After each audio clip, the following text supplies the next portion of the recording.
Hey everybody, Brandon here from Create Commander. On today's episode, we have a very cool new legendary commander from Zendikar Rising. So without much further delay, let's get on into the deck tech.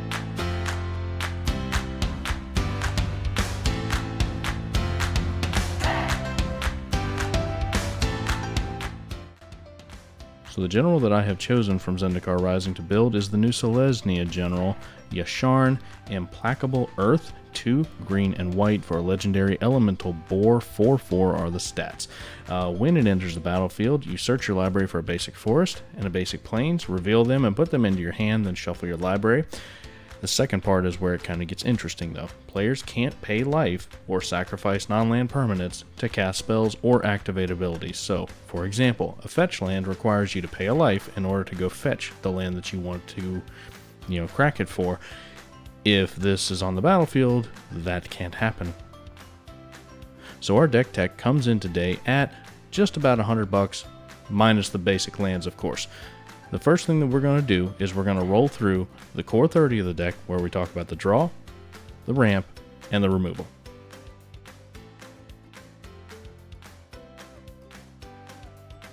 We've arrived at the card draw section. Let's go over the 10 cards that make it up.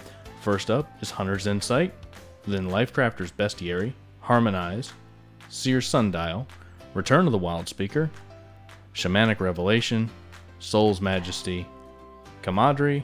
I don't know. How do you say that? I don't know. Staff of Nin, and finally, Regal Force. We just went through the 10 cards that make up the card draw section, so let's move on to the ramp section.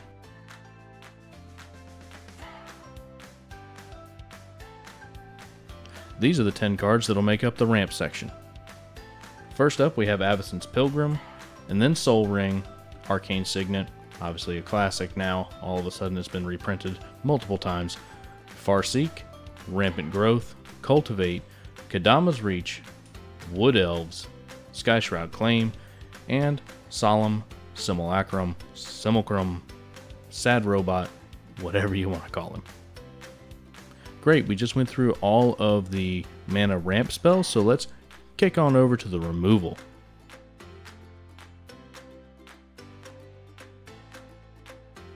We've arrived at the removal, and this is what's going to make up that section. First up, we have Nature's Claim to deal with target artifacts or enchantments, Path to Exile and Source to Plowshares to deal with those indestructible creatures, Disenchant to deal with more of the artifacts and enchantments, Kenra's Transformation to turn other people's commanders into 3/3 elks and make them lose all their abilities, Return to Nature, also for artifacts and enchantments, but this one is mainly in there to be able to take care of a pesky card in a graveyard.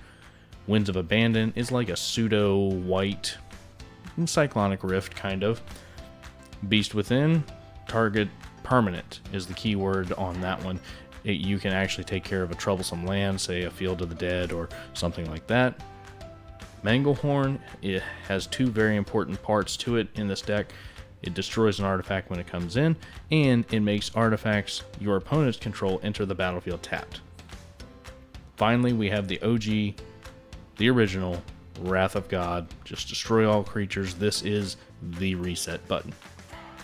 Great, we just went through the core 30 of the deck. Now let's talk about the staxy pieces and the combos, and how we're going to slow down everybody else until we can combo off to victory.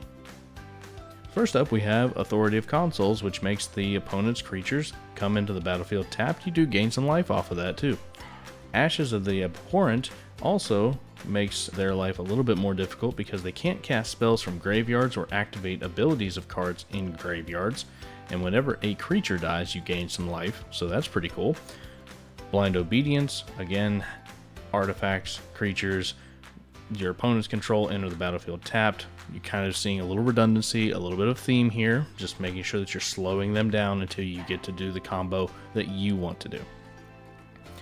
Next is Drannith Magistrate. Your opponents can't cast spells from anywhere other than their hands, so companions, commanders, top of the deck stuff, not going to happen. Gaddock Teeg is almost like a secondary commander for this deck. Non-creature spells with converted mana cost 4 or greater can't be cast. That may be a problem for some of the spells in this deck. However, it's well worth it to have him shutting down and slowing down the board for at least a little while. We have enough removal in here that we can certainly take care of him and get him off of the board if necessary. And don't forget, you don't just have to target other people's permanents with your own removal. Sometimes your own removal is needed to remove one of your things. Next we have Imposing Sovereign. Creatures your opponents control enter the battlefield tapped. More redundancy. Aven Mind Sensor is a classic at this point. If an opponent would search their library for a card, that a player searches the top 4 cards of their library instead. Ghostly Prison kind of makes people think about attacking you because it taxes them to do it. Creatures can't attack you unless their controller pays 2 for each one of them. Hushwing Griff is another flash flying kind of creature, but this one actually is great against a deck such as Yorick, who is relying on those enter the battlefield effects and triggers.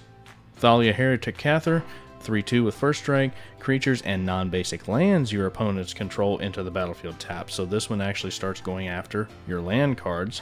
Vern Wingmare is another 2/1 flying creature. Non-creature spells cost 1 more to cast. Now this does hit you also, so be aware of that. However, hopefully the idea is that we have slowed down the board enough to be able to ramp, get enough lands into play to where we're going to be okay with paying 1 more mana for something, whereas some of the other decks may struggle to do so. Hum of the Radix is an enchantment that makes each artifact spell cost 1 more to play for each artifact its controller already controls. And then the final one is Bond of Discipline. This one just taps down all your opponent's creatures, and creatures you control gain lifelink until end of turn. So if you need to gain some life back or what have you, you can just tap down all their stuff, swing in for a big amount of damage, and then get a lot of your life total back. So now that we've gone over the core 30 and the staxy pieces of this deck, I want to show you on the screen 6 of the combos that we can use to win this game. The first one is the Devoted Druid Presence of Gond and Cathar's Crusade combo. The second is a Devoted Druid and Vizier of Remedies combo. The third is Midnight Guard and Presence of Gond. The fourth is Avacyn's Pilgrim, Illusionist Bracers, and Seeker of Skybreak. The fifth is Shielded by Faith and Siona. And finally, the sixth one is Helix Pinnacle and a combination of either combo number 2 or combo number 4 to sink the infinite mana into it. I will be doing another video to show you how to actually use all of these combos. This is just an introduction to them. We've made it to the end of the video. Thank you for stopping by the channel again today and joining us for this deck tech. If you liked it, please make sure that you like, share, subscribe, and do all the YouTubey things. Catch me over on Twitter @CreateCommander, and as always, I'll see you on the next one.